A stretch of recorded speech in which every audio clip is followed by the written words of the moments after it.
On June 5th at 7:30 p.m., ditch the guesswork.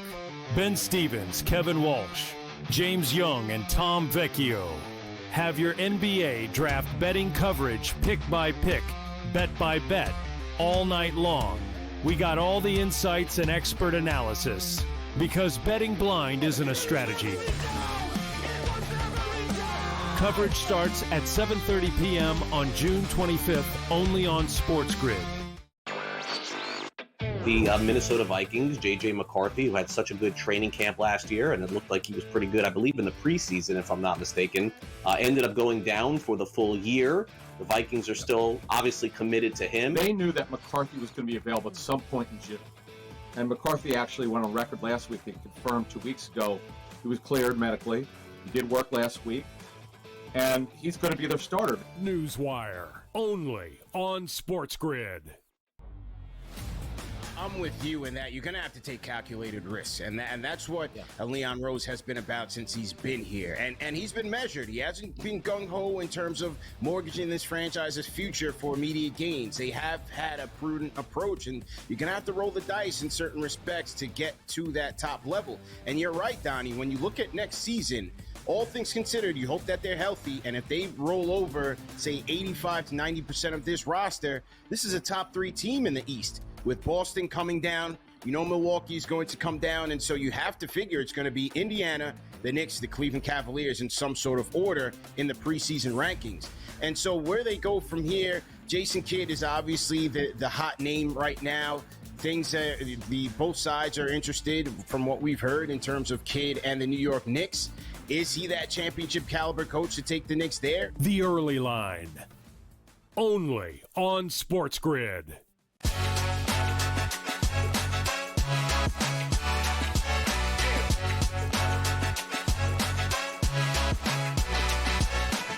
Who is new Lakers owner Mark Walter, whose $10 billion valuation broke the record for a sale of a sports franchise. Plus, we have our first Game 7 of the NBA Finals in almost 10 years. So will this be the much-needed ratings bump for the league? Hi, everyone, and welcome to Front Office Sports Today from FOS Studios here in New York City. I'm Baker Machado. And I'm Renee Washington. Happy Friday, and thank you guys so much for joining us each and every weekday as we are chatting around the biggest stories of the business and culture of sports. We also have boxing promoter Eddie Hearn on later to talk Dana White and getting into boxing, Jake Paul, what's good for the sport, and more. But first, let's dive right into the shoot-around. Yeah, and of course, we're going to get to Game 7 of the Finals a little bit later on in the show, but let's start, Renee, with the NBA draft. As former Rutgers star Ace Bailey, who is projected to be a top 5 selection next week, canceled a scheduled visit with the Sixers, who own the number 3 pick, and now he's the only U.S. prospect who has yet to meet with a team. Now, Renee, this doesn't mean your Sixers won't draft him, but it seems like he's really complicating about where he's going to be able to go now.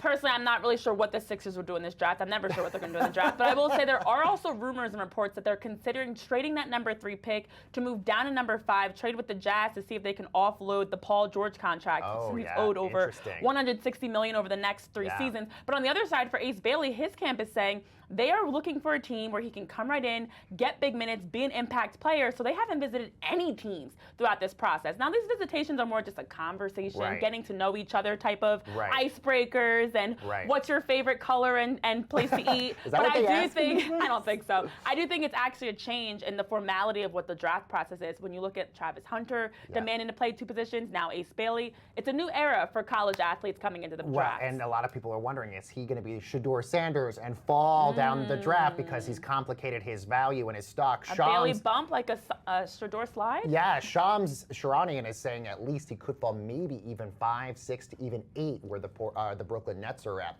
Elsewhere, the Men's College World Series Championship is all set for Saturday as Coastal Carolina brings a 26-game winning streak against LSU, who are coming off their own walk-off win over Arkansas, and they're attempting to win their 2nd College World Series in 3 years. Renee, LSU's the betting favorite so far, but Coastal Carolina have become kind of their own powerhouse on their own right now. They have, and honestly, you look at LSU, who's trying to become the 6th straight SEC champion of the College World Series, and as you mentioned, that success, they also were a part of the highest overall ratings for College World Series back in 2023. Paul Skeens led that, of course, even just the offensive craziness of that Florida LSU 57 runs scored between the two of them in that 3-game series. But last year was an all-time record of average attendance, and this year's already vying to pass that since they've been sitting around 24,300 average per game. And I think not a Cinderella team, Coastal Carolina. They don't want to be known as that. They do want you to know their name is the Chanticleers, and first-year head coach for them, Kevin Schnall. The winning streak of trying to get their first title since 2016, their second overall, versus an LSU, it's a David versus Goliath that I think is going to generate some great ratings. Elsewhere, the Dodgers denied federal Custom and Border Patrol agents access to the stadium's parking lot Thursday. That triggered outrage on social media and even furthered protests within the city. Now, agents were escorted from the stadium by LAPD. Renee, the Dodgers are also saying they're also going to delay a planned initiative to assist local immigrant communities now until a later date as well. There's been so much going on in LA around the ICE raids. We saw the Angel City had shirts that they actually wore in the NWSL saying Immigrant City Football Club, Los Angeles for everyone. Now the Dodgers getting involved. This is the second highest franchise in terms of valuation and expensiveness with the Dodgers that are speaking up, taking a stand. They did not allow any officials to come onto the Dodger Stadium's premises, but ICE did actually take to social media and say that never happened. But it is really interesting to see, and I'm interested to also hear what they're intending to do to help immigrants around this protest. Elsewhere, the world still reacting to the stunning news that the Lakers are going to set a world record purchase for a sports franchise at $10 billion in terms of the valuation. So the big question, Renee, who is Mark Walter, the person who just spent all this money to get the Lakers, and what does he bring the team? Is it sort of what he's been doing already with the Dodgers? Hint, hint, wink, wink. Let's jump into that and take a look at that in our main event.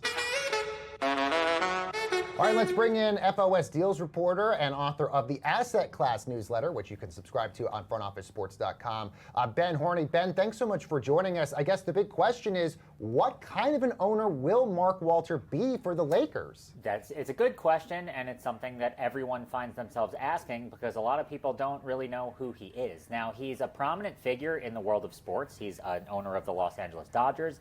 He has a number of other sports holdings, so you can kind of look to those teams to see what he'll be like.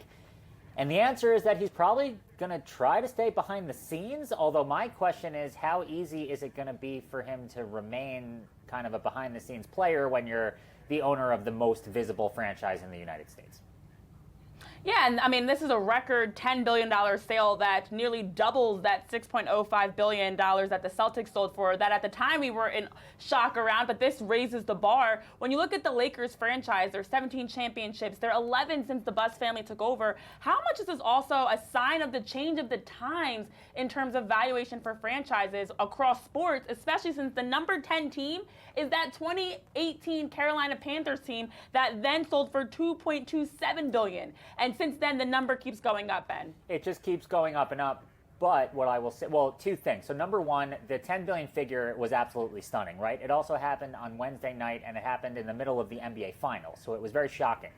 But as the dust has settled, what I'm hearing when I talk to people is that it's actually really not surprising. And that's what I'm working on today in a story that, as you said, Renee, the franchise values have been on the rise. The Celtics just sold for more than $6 billion a few months ago. And the Lakers are the absolute marquee franchise of the NBA. They're the darlings of the league. It's no surprise that if someone was going to buy them, that it was going to come at a premium. And there's only so many teams that are going to hit that mark. So it shouldn't be expected that if, for example, the Houston Rockets went for sale, that they're going to be at $15 billion. The Lakers are going to be the most expensive team in the NBA. Maybe the Knicks, although people seem to think James Dolan is not looking to sell. Although, hey, if someone made him an offer for $12 billion, it's hard to turn down. Yeah, it makes you wonder what the Knicks could even go for if the Lakers win for this. Ben, we know the Dodgers have a record $330 million payroll, so Mark Walter spends a ton on that, but there's not a salary cap in baseball. There is in the NBA. So what kind of a spender would Walter be for the Lakers, given the fact that there are limitations to what they can do with the roster? Well, he's going to have to spend, and he's going to be under pressure to spend because the Lakers have Luka Doncic, and they should be competing for as long as he's on the team. And, of course, they have LeBron as well, who knows how many more years he's going to play. But the Lakers' MO for their entire history has been that they're in the mix. They are trying to win championships. And you can only win championships if you spend big. And in the NBA in particular today, spending big really means spending big because of the luxury tax and the second apron. So that's another question that people are trying to dig into is these deals are announced, and then it seems like the details are kind of worked out. So the announcement is that Mark Walter's buying the team, but he's not going to be the only person involved in this ownership group. So who else is going to contribute money? What are the stakes going to be for who's owning what? And who is going to be contributing to the payroll. But yeah, I mean, he's going to be under pressure to spend. And obviously, Mark Walter, somebody that has been a Lakers stakeholder since 2021, but not part of the Buss family. That's something we're seeing change happen across sports, especially in the NFL, where it's not just passing from one generation to the next, but more ownership. How do you think this does impact the NFL, for example, or other leagues, especially when you look at teams like the Dallas Cowboys that have been one of the most expensive franchises in the world? Well, the Cowboys are another example. They're in that tier that the Lakers are in. It's the Yankees, it's the Cowboys, it's the Lakers. There's really not that many other teams. There's a trend of larger groups making these purchases because the price has been going up so much. So if the Cowboys were ever for sale, you're going to see a big group, but the leagues all have rules that there still does need to be one person who owns a certain percentage. So there's always going to have to be that figurehead. What's been interesting recently is that the figureheads seem to be a little less known because a lot of the richest people in the world are actually kind of under the radar. Yeah, like us. Yeah, exactly. Just like us. Just exactly. like us, guys. But it almost makes you wonder if we've hit the peak now, where it's all of a sudden you're seeing all these people get rid of their teams. And also, Alex Rodriguez and Mark Lowry, they got the Timberwolves for $1.5 billion. Looks like a steal. You can see why Glenn Taylor tried to contest that deal. Exactly. Yeah, exactly. Good point. Ben Horney, thank you so much, author of the Asset Class newsletter. Thanks so much for joining us. Coming up next, everyone, what does Dana White bring the boxing world? Where we're getting into that with promoter Eddie Hearn right after this.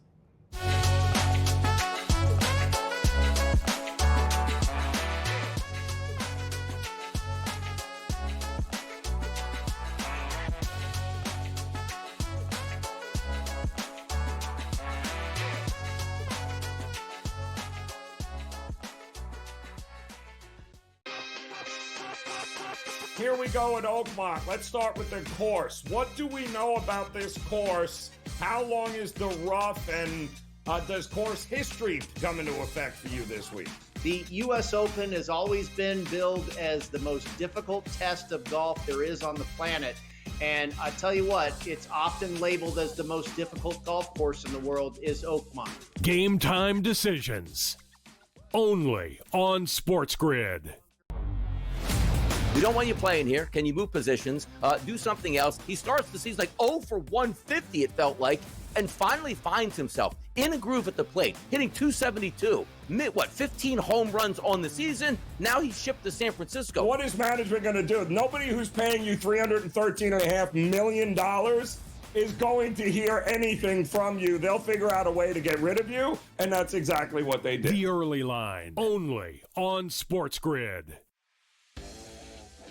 Every 5 days, it's really exciting when Skeens pitches, and it's terrible watching him pitch because every time he pitches, they don't score. Having him hit the lineup probably would actually help when he pitches. There's no way to do it because you can't, but yeah, it's beyond frustrating. And the numbers will tell you, the books have adjusted. Pharrell Coast to Coast, only on SportsGrid.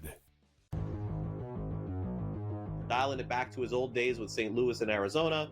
Buy or sell, Goldie will finish top 7 in fantasy first baseman. No, I'm going to say no. I think he'll fall off. Older player here, he'll be top 10, but not top 7 here. Top 10, I would say, yeah, I'd buy it. Top 7, I'm going to say no here. I think he'll put up decent numbers here. Not as good as he was. I don't think he's going to bat 340, 350 all year long. Fantasy Sports Today, only on SportsGrid. Welcome back, everyone, to Front Office Sports Today. I'm Baker Machado, and Dana White has entered in the ring. He's now going to be a promoter for boxing matches as well. So what does the boxing world think of this? Well, we got Eddie Hearn, the famous boxing promoter's take on that. Plus, is Jake Paul good for the sport? Take a look. Eddie, good to have you here. Thank you so much for joining us. I do want to talk about some of the things you're not involved with right now. First, mainly just about the growth of this sport. And we've got the Canelo Crawford fight coming up here very soon, the Taylor Serrano fight as well. Where do you sort of see boxing right now because of streamers like Netflix and all these other brands that are getting involved in terms of growing the sport that has been around forever, but I think had taken sort of a backstage to MMC and UFC and all MMAs and all these other fighting competitions? Yeah, I think boxing's hotter than it's been forever. I mean, you've seen Dana White creeping in now, and there's a great example. Why would you if it wasn't hot? I mean, I think right now, much hotter than MMA in terms of the conversation, the digital interaction, and of course the fights itself. And for a long time, it's been behind the UFC and behind MMA. So I think with his, with the input of His Excellency Turki Al-Sheikh, Saudi Arabia, but also, for some reason, powerful broadcasters continue to want to be in the right space for boxing. And that's, we're exclusive with DAZN. Obviously now you've got Netflix coming in, which is huge in terms of its reach. And I think boxing in a great place. Bigger fights getting made. And like you said, key there, the historical value. This sport's been around for hundreds of years. It's been, a rights property for decades. So much history, too. And, people talk about boxing's dead, boxing's hot, boxing's always been there. It's always been hot and bubbling. But now we're just kind of seeing a small renaissance for the sport and major sports, major events playing out around the world. Well, do you feel that these celebrity concoctions of the Paul versus Tyson or all those other things are sort of needed to sort of give a bigger stage to sort of these other fights? Or do you feel like the fighters that you have, the Serranos, the Taylors, the Canelos, the Crawfords, are enough to sort of bring in new eyeballs here? Yeah, I think a bit of both. I mean, I think the YouTuber stuff, it's a very controversial discussion among hardcore boxing fans who can't stand it. Right. But we also understand the bigger picture, the casual fan base. I think any kind of boxing is good in some respect, but it's more the conversation. Jake Paul's fine. He's a disruptor. So he's going to, bring across controversial opinion and debate, which talks about other fighters, which brings other fighters into the mold, which grows the ecosystem and the interaction within the sport. So, Jake is, you love him or hate him. One thing you can't deny is his power, his reach, and his ability as a content creator and a promoter, in a sense. And, the bigger the names, the bigger the profiles within the sport, can only be good. Well, you mentioned Dana White. I mean, now he's getting into boxing, TKO's now getting into this as well. Do you think that that's also good as well? Fantastic. Yeah. I mean, people sort of say, oh, are you worried about Dana? No, I mean, we've got a good relationship with Dana. I'd love to compete with him because I feel like I'm the best boxing promoter in the world. Well, he is the best MMA promoter in the world. Let's see what we can do, and we'll work together. We may have some arguments, but again, the fact that such a powerful figure like Dana White is looking at the sport and the space going, we need to be in that, shows you the power of boxing right now. And Canelo Crawford's a great example, big fight coming up, but so many big fights getting made week in, week out, globally. Our vision at Matchroom is very much global. We're actually the only global boxing promotional company who's operating in different markets every week, and that's our plan. And we're seeing every individual market grow within the space. Let's talk distribution here, because we talk Netflix, you've got your deal with DAZN. Boxing has traditionally always been sort of a pay-per-view sort of a consumption. Do you ever get worried about the illegal streams or people watching it outside of the traditional places that you'd be putting them on? It's definitely having a negative effect on the numbers, and trying to grab hold of that piracy is a key strategy for any broadcaster right now. And I think they're doing a great job.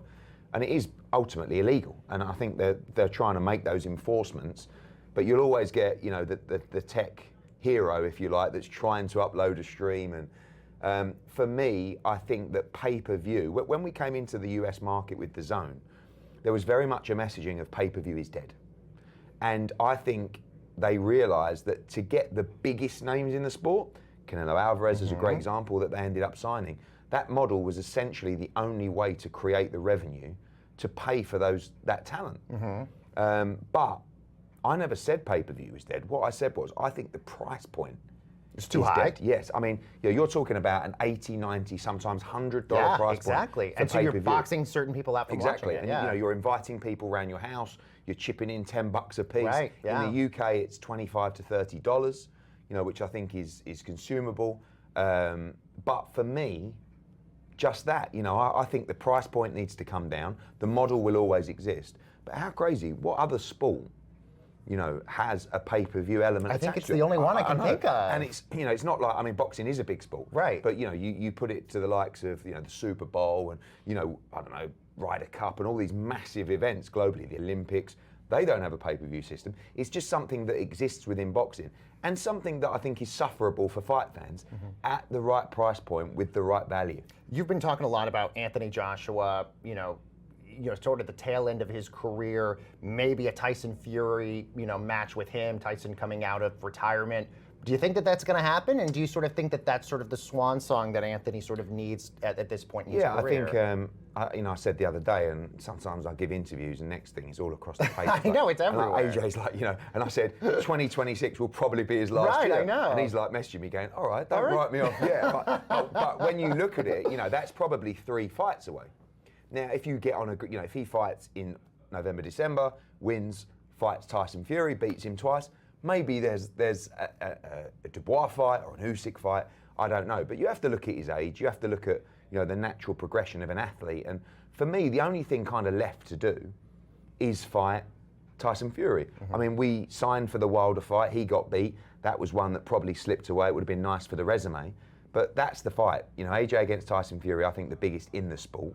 Tyson's Tyson, And I've kind of learned throughout the years, I'm as you said before the interview, I do a lot of interviews, and sometimes I goad people, sometimes I ruffle some feathers. And with Tyson Fury, I've kind of learned just to stay back. Do you know what I mean? Because let it play out. if you end up ruffling his feathers, he goes, right, okay, I'll never fight you. Good luck. Right. So as far as I'm concerned, I love Tyson Fury, and I hope he comes back. We will make sure that this gets spread out as much as possible. That will be the headline. Eddie Hearn loves Tyson Fury. Last thing I got with the time I got with you, what do you got coming up? Any other big things that you want to promote or things that you're working on right now? Literally, if you follow us, you'll see every week around the world we have a show, and just pushing boxing and enjoying the ride. Yeah, just very busy guy. Eddie Hearn, thank you so very much for joining us. So we got a lot more front office sports today headed your way right after this quick break. Don't go anywhere.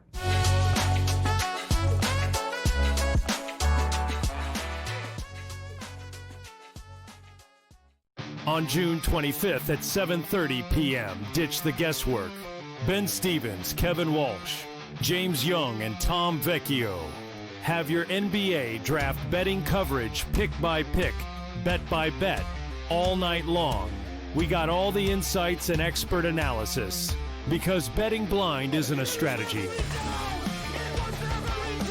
Coverage starts at 7:30 p.m. on June 25th, only on SportsGrid.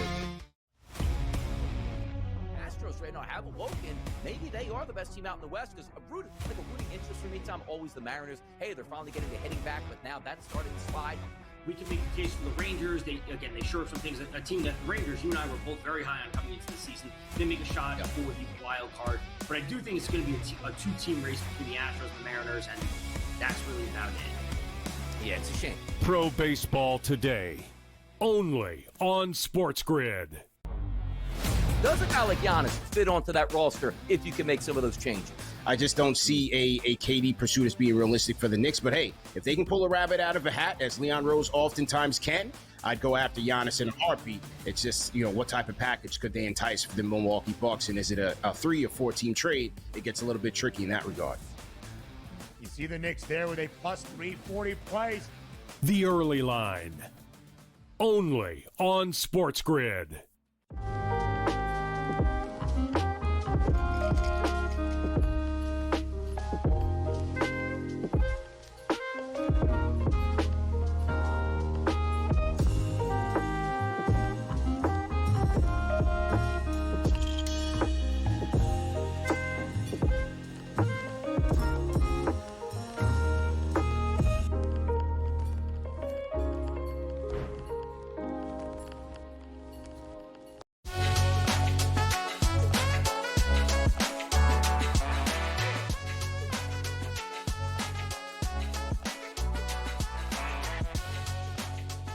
And welcome back, everyone, to Front Office Sports Today with Renee. I'm Baker Machado. And, of course, we know the NBA Finals this year has been one of the lowest rated so far we've seen in a while. But with the Pacers winning Game 6, setting up a decisive Game 7, could we actually see a ratings bounce? Let's bring in FOS reporter Colin Salau. Colin, good to see you. Just how much of a boost has Game 7s traditionally been with ratings? Yeah, they've been great, at least when you look at the ones for the last century. We've had 4 since 2005, and Game 7 compared to the first 6 games is up 65% in terms of viewership. I like to compare it to sort of like the NBA's version of the Super Bowl, the NBA's version of March Madness's championship game, right? There's no other game left. You know this is winner take all, and the Super Bowl, that's how it normally is. The NBA, they can't just make that, and it's so rare. Like you said, the last time we had this was 2016, and it had 31 million viewers, the most watched game since Michael Jordan was on the Bulls. So we're not going to see 31 million viewers for Oklahoma City versus Indiana, but I look at it kind of like 2005 when the Detroit Pistons played the San Antonio Spurs. None of the first 6 games drew more than about 13 million viewers, right? Game 7, 19 million.